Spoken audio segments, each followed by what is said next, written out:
Let's go across to Hassan Zaidi, who joins us. Mr. Zaidi, thank you very much for being with us. Where exactly does, or how exactly does Tehran intend to go with this? I mean, there have been attacks and counterattacks. Does Tehran start talking at this stage, or do you believe that Tehran will now hit American bases?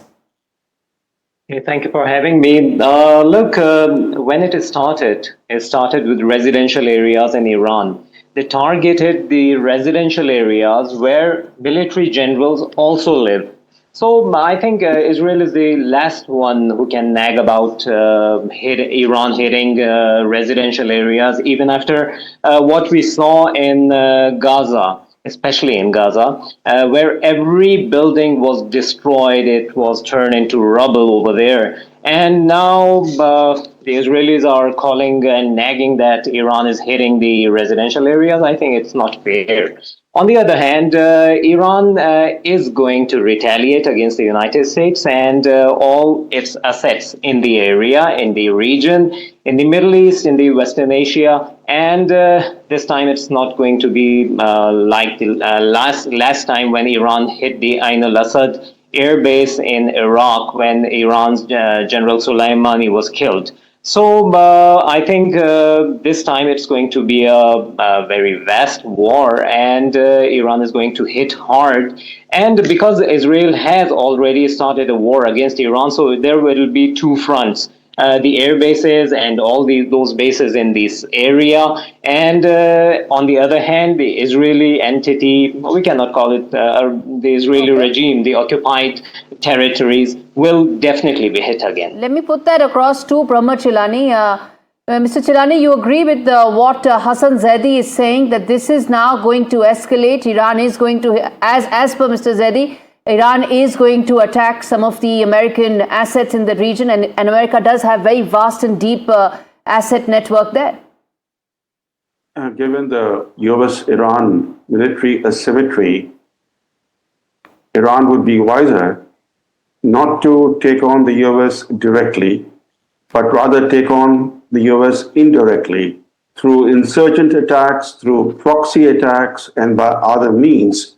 But it's clear that by dragging the US into yet another Middle East war, Trump has entered a dangerous phase for US and for the Middle East. It has direct implications for India. We should not forget that for India, the US-Israeli war against Iran carries greater implications than even the Ukraine war. Iran is located barely 500 nautical miles from India. From Israel, Iran is separated by buffers like Syria, Jordan, and Iraq. Iran straddles the key energy routes for India, and any disruption of those energy routes will have a severe impact on the Indian economy. Mm-hmm. All right. And is that really your worry? We'll just come back to you, Dr. Chilani, in a moment. Let's go back to NDTV's Ankit Tyagi in Tel Aviv. Ankit, go ahead. Vishnu, what we're trying to do, we're trying to just come up at one end of this mall to try and give you a vantage position. While all those claims about whether civilian areas have been hit in Tel Aviv, this is, Ramat Aviv, and where I am standing at this moment, the area that I was showing you from down below, this gives you, a sense, a vantage point of how the damage has taken place.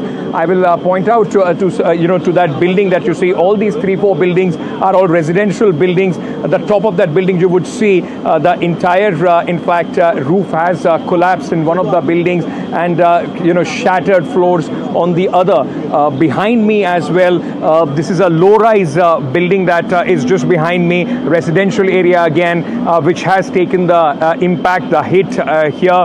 Many houses that you would see broken. On the other hand, there are rescue operations which are in fact still on, cleanup operation which are still on as we speak, and all across where I can see there are security forces and rescuers, those who are on the ground, ambulances still on standby. The cleanup, in fact, happening.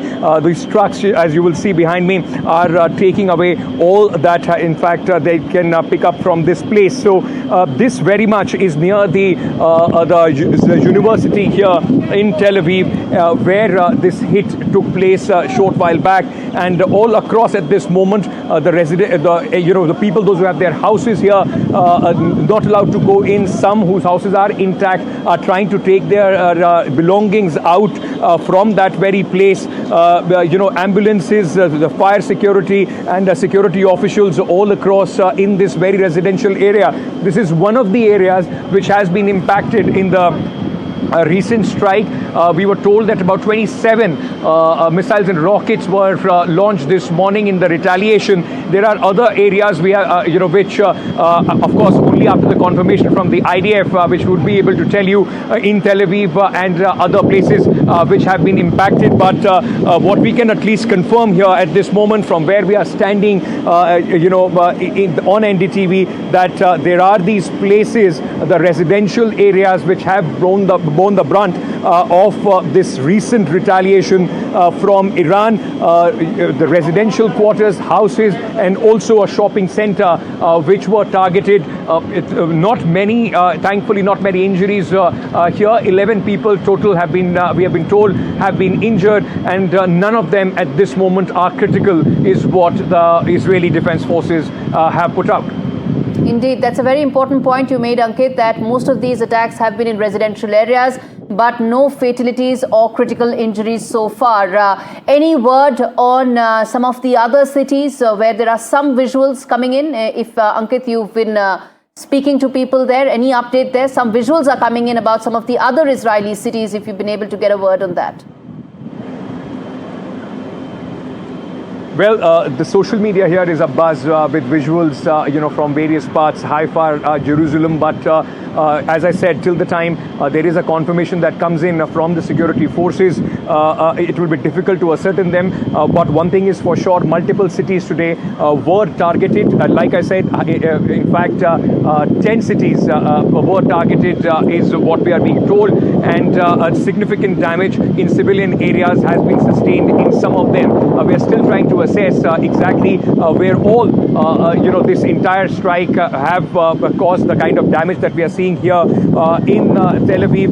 Remember, even yesterday, there were 5 missiles which were lobbed by Iran. All of them were intercepted by the air defense systems of Israel. But today, about more than 27 were lobbed in, out of which few have managed to penetrate the Iron Dome and the air defense systems. And the result is what we are seeing here at this moment in Tel Aviv.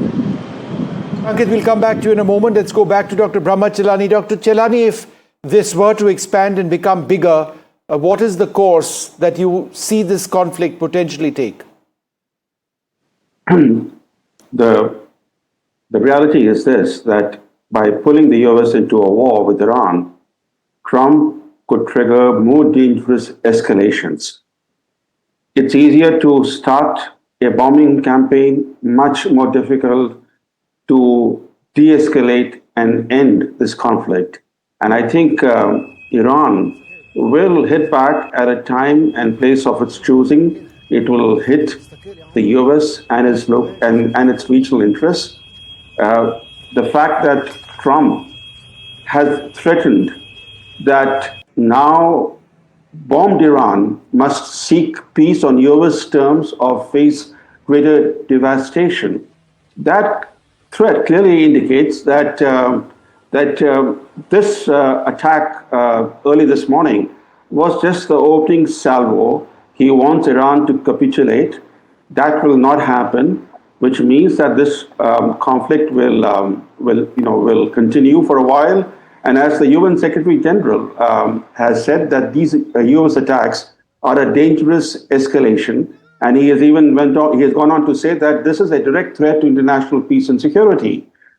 The fact is that for China, this is, I think, the only country that will be cheering the US involvement in yet another war is China, because we should not forget that after all, it was America's lengthy wars in Afghanistan and Iraq. that helped facilitate China's dramatic rise. And the more wars US wages, the more likely it will sap its strength.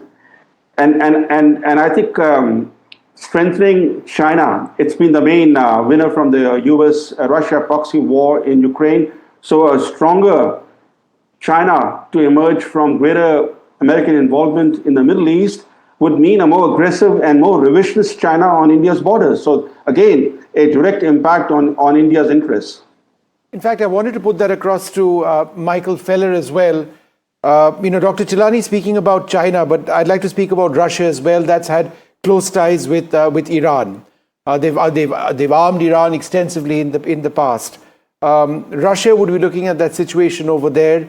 They would be looking at the potential of perhaps even a regime collapse in Iran. Then there is the China factor as well. Both these countries would be very wary of what America is doing in the Middle East right now. How do you see this playing out for Beijing and for Moscow? So I agree that China will, besides the fact that oil prices will go up this week, and China is a major Iranian oil importer. I think China will be happy to see the US mired in another Middle Eastern conflict, and Russia will as well. So I think we overstate Russia's alliance with Iran. It's a friendship of convenience, but there's no love lost between the two countries. And we've seen in recent days Vladimir Putin hedging between Israel and Iran. And in fact, he said in the last 24 hours that he considers Israel in many ways as part of the Russian sphere because 2 to 3 million Israelis are Russian origin. And that's 2 to 3 million more people than Iran has with Russian ethnic links, I would think.